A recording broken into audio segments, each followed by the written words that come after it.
Good afternoon, everyone, and thank you for joining us today. My name is Megan Petsko, and I am the director here in the Graduate Tax Program. And I'm joined this afternoon by my colleague, Tim Dinan, from our Graduate Tax Office as well. Tim and I will be running the Q&A session today and giving you a program overview of who we are here at Grad Tax at Villanova, going over our degree and certificate options. It's just 1 o'clock now, and I know you are coming into our room, so I'm just gonna give a minute or two while you get logged in and others join us, and then we'll get started.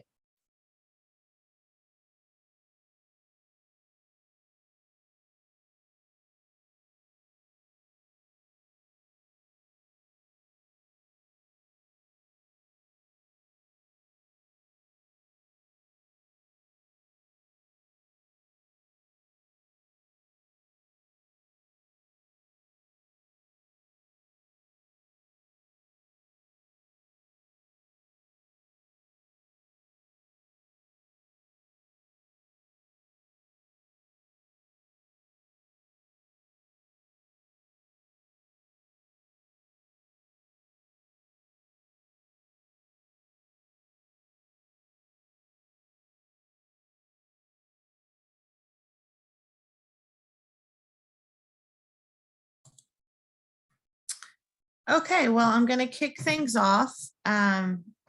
This is a recorded webinar, so we will send out this recording afterwards to all of you and everyone who is registered. You are automatically muted, and so during the session, no worries about having to turn on your mic or anything like that. If you have any questions, we absolutely encourage you to send them through to us, and we will answer them during our QA portion of our presentation today. At the bottom of your screen, you'll see two message boxes. One says chat. You can use that one to send any questions through, or there is its own Q&A message portal for you to send questions that way too. We'll answer any personalized questions after the webinar, but if you have anything, you just like more information about, or you're curious about, or need some clarification, please send that through, and Tim will ask that during our Q&A session. As I mentioned a little bit earlier, my name is Megan Petsko, and I'd like to thank all of you for spending some time today on this January Wednesday with us to hear more about Villanova's Graduate Tax Program. So I will move forward with our first slide and introduce you to myself and Tim. So as I mentioned, I'm the program director. We have a faculty director and professor of law who oversees our program as well. Her name is Professor Joy Mullane. She's been a professor here at the School of Law for since 2006. So it's been 15 years this past year. And she's been overseeing the graduate tax program since 2019 as the faculty director. I've been here at Villanova since 2010. This is my 12th year. I graduated with my master's in education this past May, and which was really exciting. I got to celebrate commencement with a lot of our MT and LLMs. So that was a lot of fun on campus. And I'm joined by Tim Dinan, who's my colleague in our office. Tim works with our prospective students, admitted students, and has been with us for 3 years now as well, and also has his master's in education. So you'd be in good hands with us. Our passion is helping graduate students along their journey. We take that very seriously, professionally and personally. And so I'll go into that a bit more when we get into the Q&A session of our program about how we work on student services. And as I mentioned, if you have any questions, please send them along throughout my presentation, and we'll make sure we get it answered for you during that portion of the program. So here at Villanova, the graduate tax program has been in its existence since September 1980. So we are just a bit over 40 years. The program and its degree offerings have always been designed for the adult learner in mind. The students in our program are by and large all part-time working adults. We occasionally have some students that attend full-time, but for the most part, it is students who are working a regular full-time job and then attending classes in the evenings and doing their readings and problem solving on the weekends before classes are held. So we have 2 degrees in our program and 3 certificate offerings. The Master of Taxation, or as we call it, the MT degree, as you can see on my screen, are for those who are business professionals, either accountants or financial professionals, and have a demonstrated field in entering the field of taxation. It could be that you're already working in taxation and you want to get more specialized or hone your skills in tax or become a tax leader, tax expert. We also have those who come to us who already have a niche in a different practice area, but want to include knowledge in tax to be able to better service their clients. For the MT, students need to either have a CPA license or have passed the exam. Students without 7 or more years of tax experience and at least a 3.0 on their undergraduate GPA would need to take the GMAT or GRE. As I have here, we offer waivers for those who have experience, as I just mentioned. And we also have waivers if you have another type of credential, such as an enrolled agent license or a certified financial planner or a chartered financial analyst. We consider those for waivers as well of the standardized test. We use the standardized test to make sure that students are ready to progress in our degree and the rigorous curriculum we offer, which is why if you have passed another type of credential, we accept that as a waiver. For attorneys who have graduated from a law school approved by the ABA, we confer the Master of Laws and Taxation degree. We also have 3 certificate offerings. These are offered to LLM and MT students if they want to add this certificate to their degree, or we have many students who decide to just pursue the certificate and get that specialization in a particular area. We've been offering the estate planning certificate and employee benefit certificate since the 1980s. And in 2017, we introduced the state and local tax certificate. All of our degrees are offered online, 100% online, and our certificates as well. And we also have a hybrid option where if you're local to the Villanova region and want to take some of your classes on campus and some of them online, we have that option as well. So just at a quick glance, this is how our degrees are structured. The LLM, since attorneys are coming to that degree already with a professional JD degree, the LLM only requires 24 credits by the ABA. This is 9 classes at Villanova. It is 6 core classes, which I'll go over in the next slide, and 3 electives. It can take as little as 18 months to get through, though you certainly do not have to go at that pace for any of our credentials here, the LLM, the MT, or the certificate. As I mentioned at the start, we designed this program with the adult learner in mind. So we have built in levels of flexibility and convenience for students to, take a break in classes as they may need to. So while you could earn an LLM in as little as 18 months, you have 5 years to complete your degree. The Master of Taxation is 12 classes, minimum of 30 credits. It is 6 core classes, the same core classes required in the LLM, and then 6 electives. That typically can take as little as 24 months. I would say on average, the typical student is done the LLM and MT between 2 and 3 years. Certificates as a standalone credential can take as little as 1 year. Those are 5 elective classes, which are 2 credits each. And as I mentioned, it's easy to combine a certificate with either the MT or the LLM. In the case of the LLM, You could use 3 of your required electives towards a certificate and then only have 2 additional classes.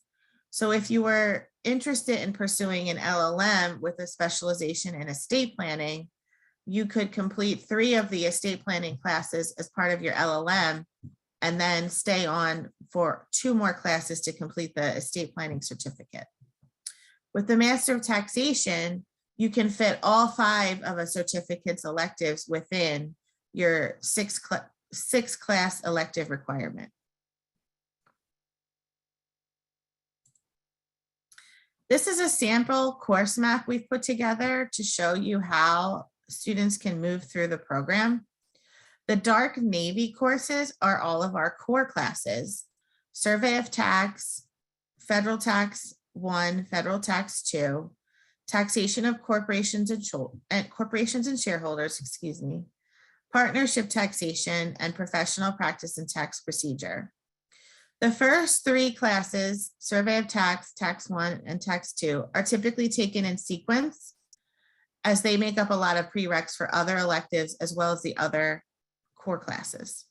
Once students get through Tax 2, they typically start taking electives depending upon what their interest is in and when specific electives are offered. The blue blocks show when you may take an elective, and the gray blocks show when we're only running online electives in our summer B session. This again is just a sampling of how to move through the program in 2 years. But as I mentioned, you have up to 5 years to graduate. At the top here, you'll see that the course map utilizes an 8-week session concentrated on a flexible format. This is the same whether you take online classes or campus classes with us. Our entire calendar is based upon 2 8-week sessions within your traditional 16-week semester. We started this in 2014 when we created an online program and migrated our campus classes to follow this in 2017. It's been a preferred format for our students because of that layer of flexibility it gives them in not having to take a class during their busy season or wanting to take off in one of the summer sessions for family vacations as examples. So for example, right now we're in our spring session and we're right now running our spring A session. I have many students that are attending right now who are then planning to sit out our spring B session due to their demands for the individual income tax filing season. That also happens in the fall when I have a group of students who cannot attend in fall A due to the corporate tax deadline of October 15th, who will sit out that fall A session and then pick up later in fall B that begins late in October. This allows you as an adult learner to make the schedule that works best for you, to sit out when you're not able to attend, but not have to miss an entire semester due to work demands. So the bulk of this is meant to be a Q&A so that we can answer any of your questions. We have about 30 minutes that we keep for this, and then I'll go over our admissions timeframe. So Tim is fielding all of our questions. Could you start sending along the first one once you have them ready? And please keep sending your questions throughout the time.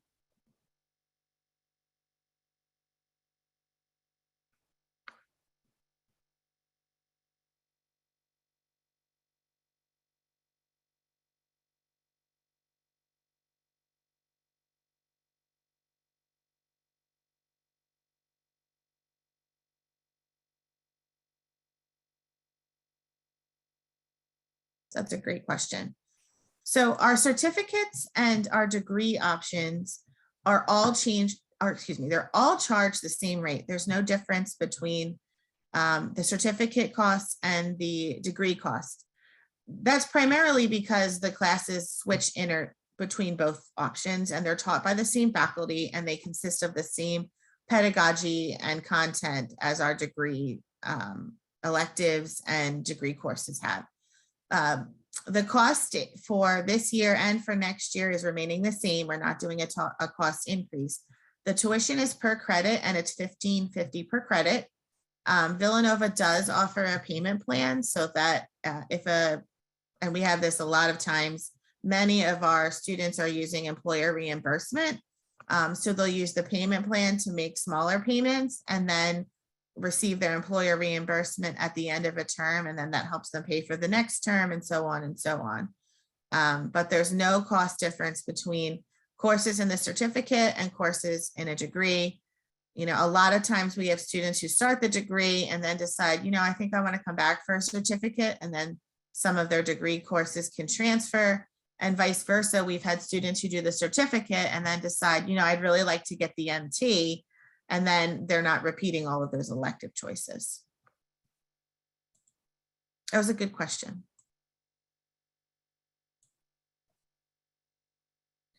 Oh, good. Another question we've received is, will I be watching a lot of recorded lectures and videos for this program? That's a great question. So our program, when it started in 2014, was created with the foundation that real-time engagement with students is key to their learning process. There are programs out there that run everything asynchronously at more of a self-paced module. That is not Villanova's module.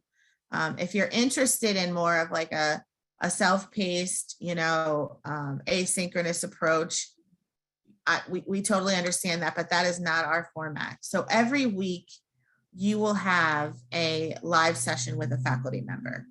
Our classes are typically on Wednesdays and Thursday evenings. We never have classes on Mondays or Fridays or on the weekends. So it's easy to build your schedule around the expectation that classes are Wednesday and Thursday evenings. They're typically around 90 minutes with a professor. In leading up to that live lesson or live teaching session, there are pre-recorded lectures for you to watch. A lot of times they're going over key points of what the overview is for the week or what the subject matter is for the week. Other times we use lectures to answer fact patterns. We have a lot of different assessment questions in our program, and a set of them we call bridge questions, which are meant to bridge the student from foundational learning to more comprehensive learning. And in those questions, we go through a problem-based approach to a question, or it might be something that a faculty member has seen with a client in their real world tax experience. And the video lectures will walk through the steps of each of those fact patterns. That's been beneficial over the years because we've had students who can then go back, rewind and watch those videos, you know, and go through the slide deck question by question or part by part without, you know, feeling rushed. But that does not replace the key 1 hour or 90-minute live session that you'll have each week with a faculty member. And that's the case whether it's core classes or elective classes. There's always going to be that live engagement once a week. We have another question. What are the requirements to take a certificate? Is the GMAT or GRE required? So since we have students who go back and forth between our degrees and our certificates, we have the requirements the same. So if you're pursuing our certificate and you're an attorney, we still require the same components that we ask of our LLM students: transcripts, an essay, a resume for you to send forward, and we have an electronic application and 1 letter of recommendation. For our accountants and business professionals, it's similar. It is transcripts again, an essay, a letter of professional recommendation, a resume, and we only ask for test scores if you otherwise can't get a waiver. I would tell you that 95% of our students use waivers because they have some type of experience or credential. And it's typically our students who are coming more so right out of college that haven't worked as long as our other students who may need to use a test for those reasons. That was a good question. And that means too that when you're in a certificate, you're in the same peer group as you would be with the degrees, which we find beneficial, so that there's not a lower threshold for our certificates as, versus our degree offerings.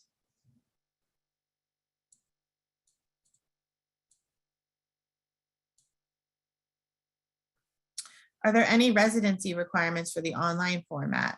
Another great question. No, there are no residency requirements at all for the 100% online format. All of our classes are built and delivered online. Through the past 2 years, with the pandemic, we've been delivering most of our classes online, as that's been the demand we've had from our students.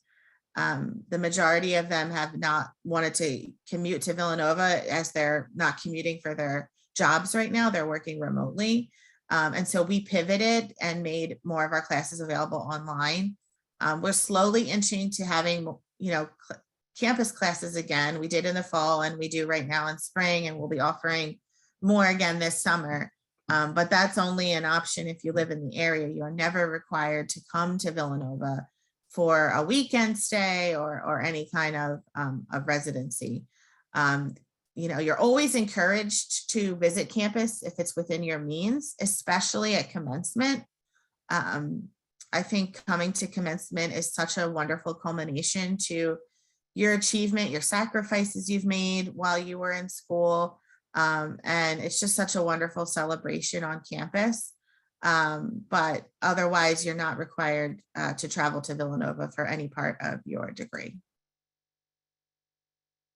Oh, another great question. If I work full-time, how many hours per week, including lecture, homework, study, do I need to commit to the program? That's such a great question, and one I really love to go over in these Q&A webinars.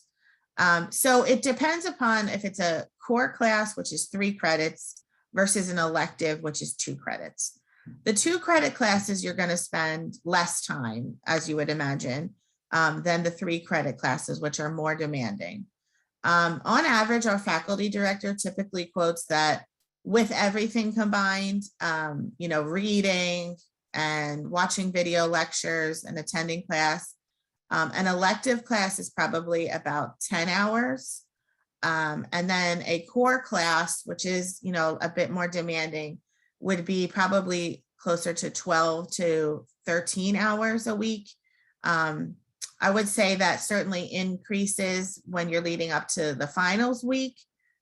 Every 8th week is finals week. And so, you're cramming and studying for that week. There is no class the 8th week, it's just the exam. So you don't have, the class time to worry about, but obviously in preparation for an exam, the study time is a little bit more. But that's the averages we've been saying and what we've been hearing from students. I can tell you the typical student, when we've had our student panels, which we'll have one this semester as well. So you can hear from students who are in the program, alumni that have gone through it. How do they structure their schedule? When we've talked to them, they usually say that they will use the weekend to do their problems that they need to solve before class, do their readings, may watch videos during the week. I know I had a lot of students that used to watch their videos when they commuted on the train, like that was so convenient. They could just throw on their headphones. But like I said, the world has changed. We don't have many students commuting anymore.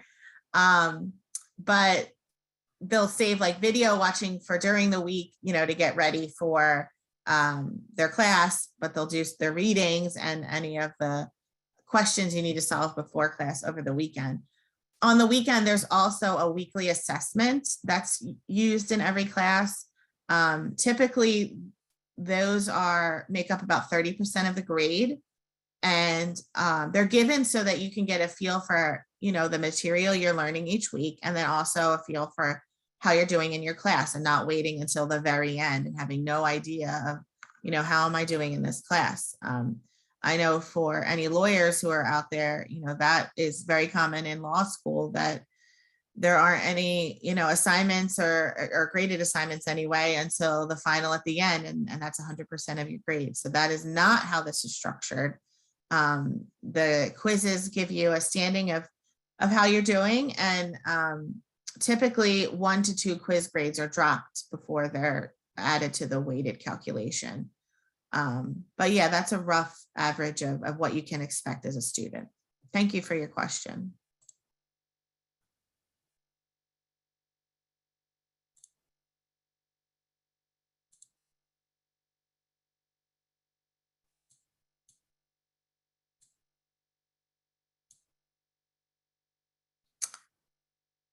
What makes the Villanova program different from another MT or LLM program? That is such a great question and such an important one when you're considering what your options are out there in the marketplace. I will say a few things. One is one I already talked about. There are synchronous programs like ours, and there are asynchronous programs where you're just watching videos, submitting assignments online without having a live professor each week. That's a great option for some. Others want, that real-time face-to-face added value, the ability to network with peers. So I would say that's a differentiator for us and something we strongly believe in. The asynchronous model doesn't fit with any of the online programs at Villanova. None of them are run that way. They're all run with a live class component. So it's a standard here at the university. I would say another key differentiator is we're very acutely aware of cost. As you may recall from your times in undergraduate or law school or other master's programs, typically it's usual for colleges to raise their tuition, 3 to 4% a year, with growing operational costs. We're very mindful of that, and we've been able to keep our costs, I would say, relatively low in market. And we do that just by being very mindful of our expenses. We don't increase tuition just for the sake of it. There's many years where tuition we keep it the same. We keep it at the same rate. I think we're moving on the third year of being on the same rate of $15.50 that we've had right now. So I think that's a good cost comparison it's a big differentiator, in market. You definitely want to look at your programs and see, how often are they increasing their tuition? We also don't charge any additional fees in our program. So the $15.50 rate is your flat cost. You're not going to see hidden fees later on, like general fees or tech fees or graduation fees. Like we don't have anything like that. It's just straight tuition charges each semester. So, again, when you're building out your cost comparisons, that's something to keep in mind when you're looking at other schools. And I also think, we have a mission to make sure that we are providing a service to the tax community. We do that with substantive webinars that our faculty run throughout the year. Those previously were symposiums we ran on campus, and then again pivoted to the online space pre-pandemic, and then expanded during the pandemic. Like last year, we ran a tax technology webinar. We ran an M&A webinar just this past December. We also are committed to providing training to those who come from low income tax clinics. I was saying that mixed up. By providing them tax controversy trainings at low to no cost. And we have been doing that for, I think, roughly a decade. So, I think when you're looking at a program, you need to see not just their curriculum, but also, what type of services are they offering their community? And that's something Villanova has been doing for a length of time.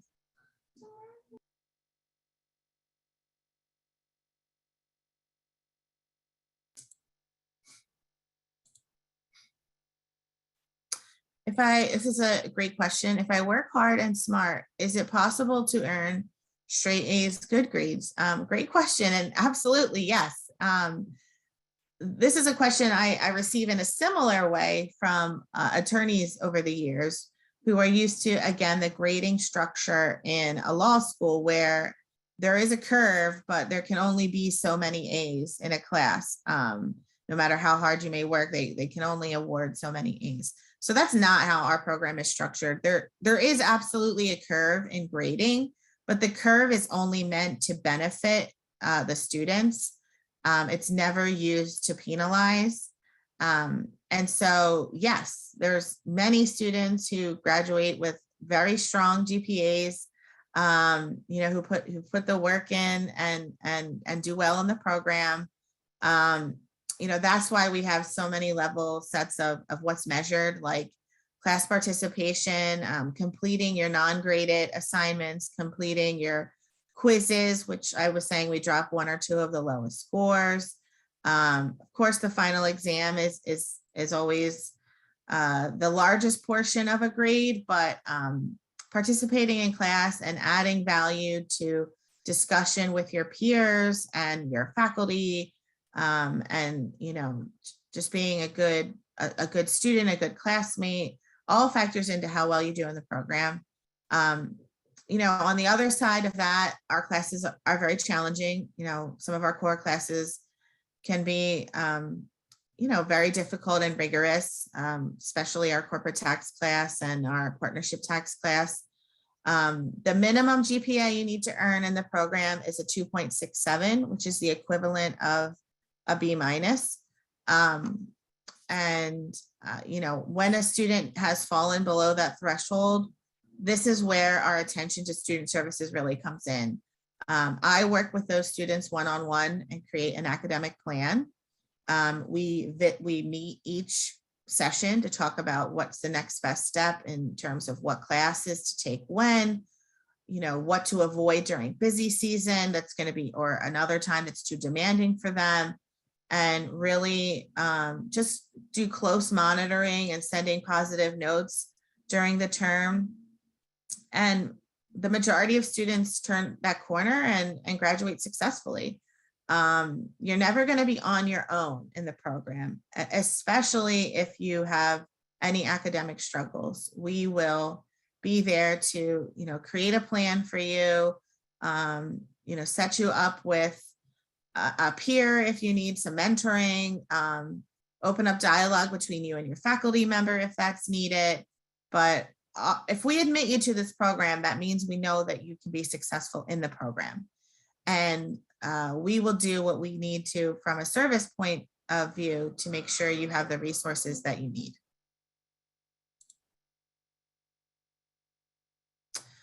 Is it required that you took a tax law course in law school? No, not at all. In fact, we have a lot of students both on the business side and the law side who have never taken a tax course. Many times we have professionals that started in another area in their life and tax came to them at a different point in time. And so they would have never had an opportunity to take a tax class in law school or in undergrad. We have students in the program who have bachelors in all different disciplines, which is why, we give such a holistic review to your admission application, because we know there's lots of different pathways that can lead to tax. So no, we're not looking at your transcript saying, well, how many tax courses did they take? That's going to predetermine how they do in our program. We're looking at your transcript to see, okay, well, what's their academic background like? What may have they struggled in? What were their achievements? What were their successes? As that helps us, determine how well you'll do in our program, but we're not looking at whether or not you took a tax course as a plus or minus. So good question.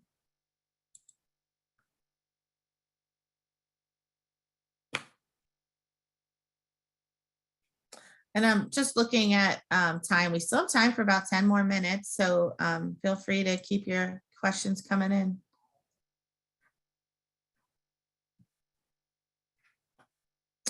I am looking into the MT program. What types of jobs can I look forward to being able to do when I graduate from the program?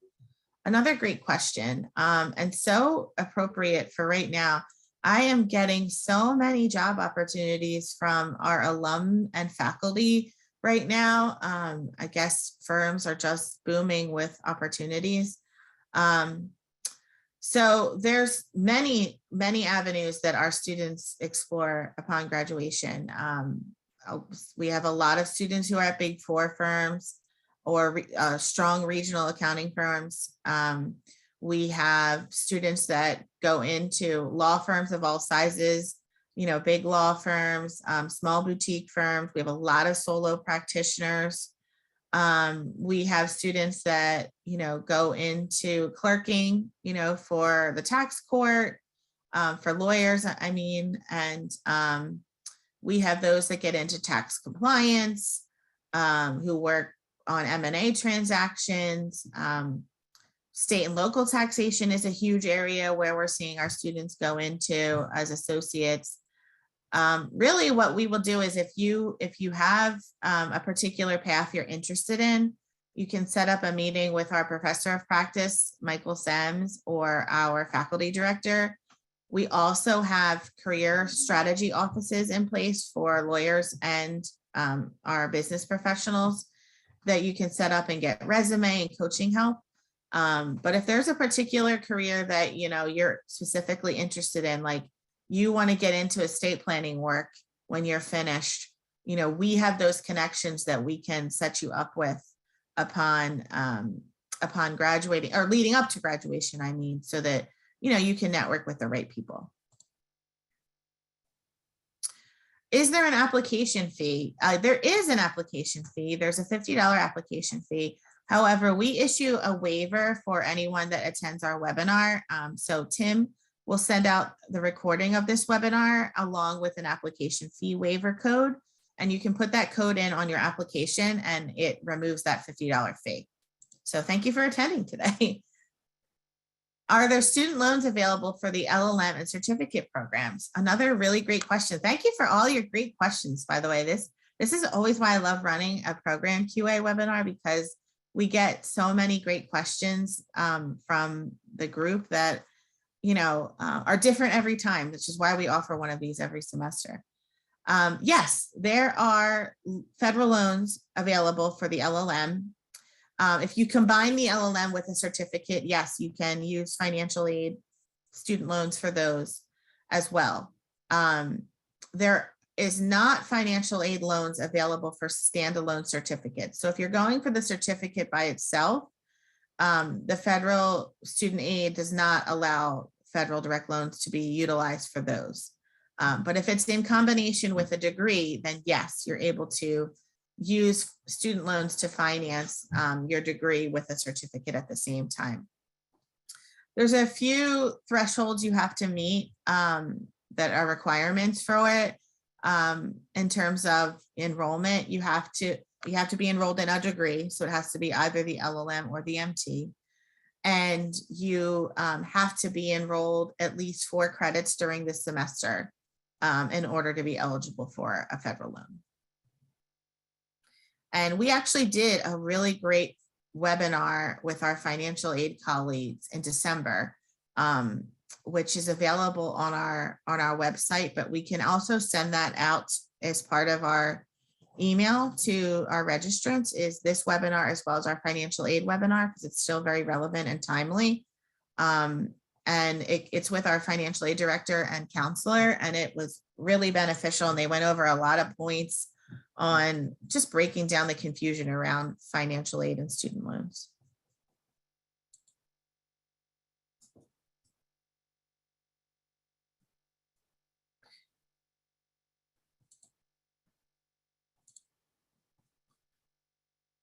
So it looks like we have about 5 minutes left, so I can probably answer one more question if there's one out there.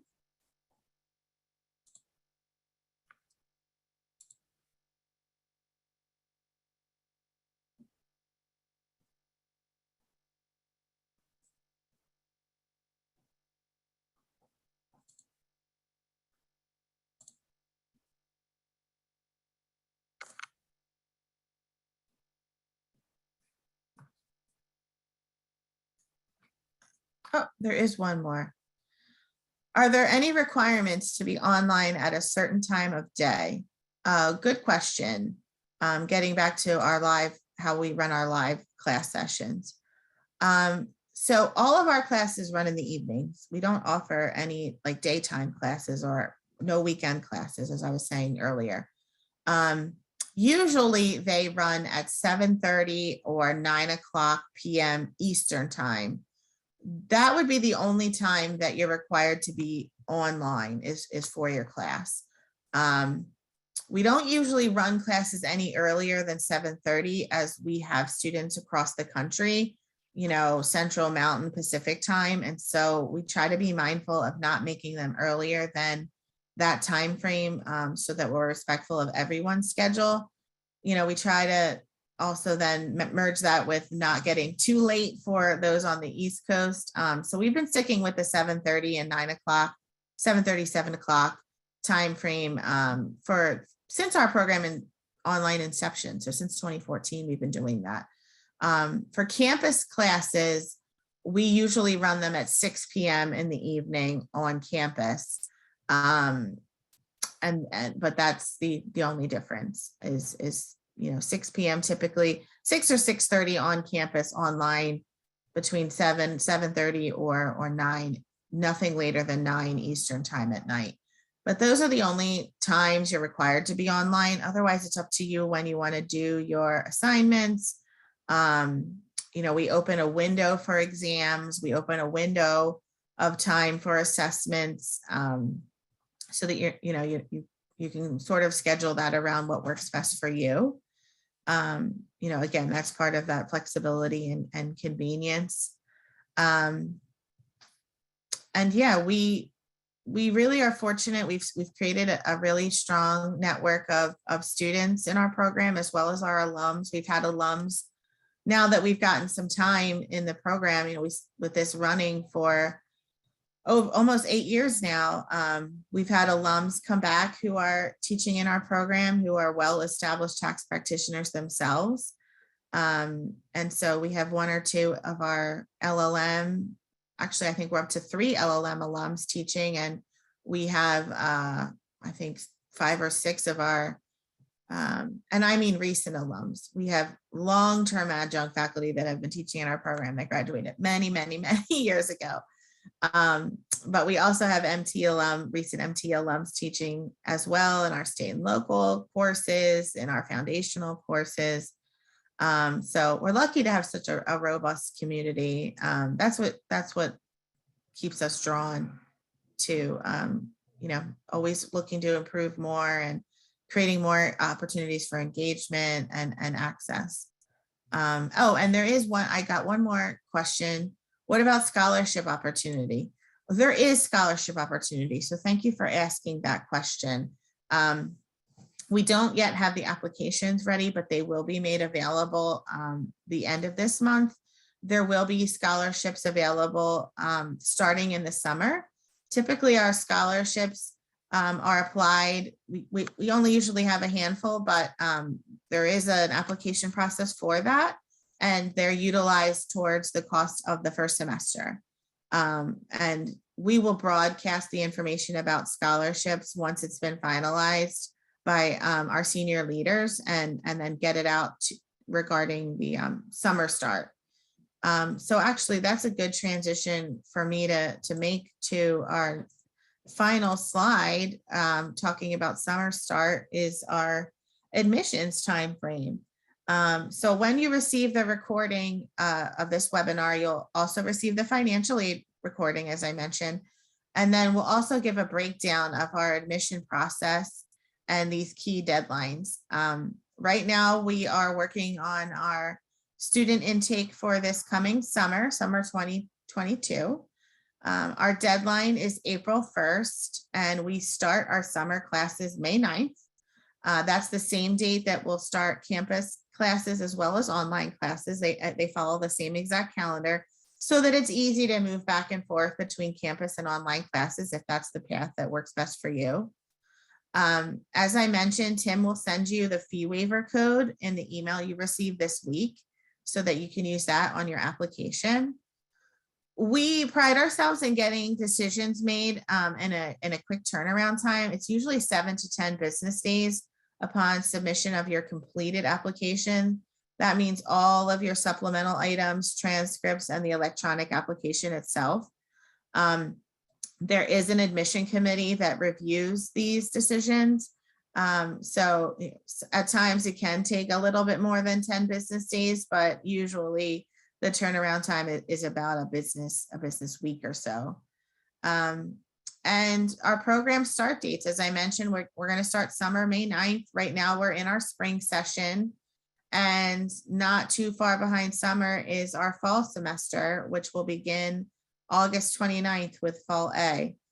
So if summer's not the right time frame for you, please let us know, and you can certainly start an application in the coming days for fall as well. And I want to thank everyone for attending today. Your questions were just excellent, and I hope it provided more clarity and information on our program. We take a lot of pride in our program, and we are lucky that we have a dedicated office just for you, our graduate tech students.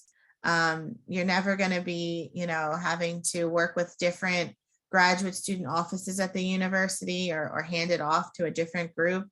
We're the ones that steward you through the admission process, and then onboarding as a new student, and then advising as a current student, and then getting you ready for commencement. That's all that we do within our office. We do registrar tasks, we set up schedules.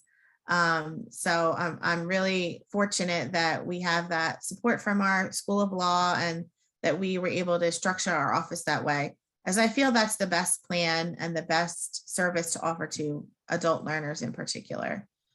So thank you very much for your time on this Wednesday, and I'm glad. I really always strive to make sure our webinars stay within an hour time block, and we're just shy of 1:50. So give you back some time to your day, and you'll be hearing from Tim soon. And thank you all again for attending. Take care.